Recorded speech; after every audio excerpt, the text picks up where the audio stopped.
எனக்கு அன்பான தேவச்சனங்களே, இந்த நாளுக்குரிய வார்த்தையானது, என் கருவை உம்முடைய கண்கள் கண்டது. எனக்கு அன்பான ஜனங்களே, உங்களை யாரும் கண்டுக்காத போலாம், இவங்களுக்கு நன்மை தானே செஞ்சேன், இவங்க என்னை பார்த்தும் பார்க்காத போறாங்களே, ஏசப்பா இந்த குடும்பம் என்னை கண்டுக்கலையே, இந்த மனுஷன் கண்டுக்கலையே, என்கிட்ட நன்மையை மட்டும் வாங்கிட்டு இப்போ என்னை பார்த்தும் பார்க்காத மாதிரி கண்டுக்காம போறாங்களேன்னு சொல்லி நீங்கள் கலங்கலாம். ஆண்டவர் சொல்றாரு, இந்த உலகம் உன்னை பார்க்க தேவையில்லை, உறவுகள் உன்னை கண்டுக்க தேவையில்லை. ஏசப்பா சொல்றாரு, நான் உன்னை கண்டு இருக்கிறேன், உன் தாயின் கர்ப்பத்திலே நான் உன்னை கண்டபடினால உன்னை கைவிட மாட்டேம்மா.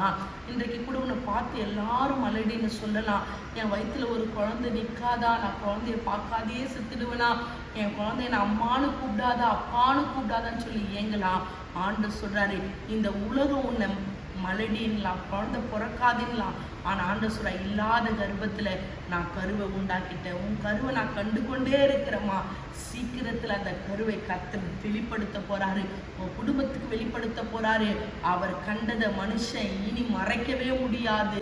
ஒருவேளை ஒவ்வொரு நாளும் யூரின் டெஸ்ட் எடுக்கும்போது 2 கோடு வரலையே, ஸ்கேனில் குழந்தை தெரியலையே நீங்கள் நினைக்கலாம். ஆண்டவர் சொல்கிறாரு, இனி கர்த்தர் உன் கருவை கண்டதுனால அந்த யூரின் டெஸ்ட்லையும் கர்த்தர் ஒரு அற்புதத்தை வெளிப்படுத்த போகிறார், ஸ்கேன்லையும் வெளிப்படுத்த போகிறாரு. மனுஷன் பார்க்கல, கர்த்தர் கண்டிருக்கிறார். ஆண்டவர் உன் வாழ்க்கையை கண்டு கைவிடாதபடி தூக்கி நிறுத்த போகிறாரம்மா. கர்த்தர் தாமே உங்களை ஆசீர்வதிப்பாராக. ஆமென்.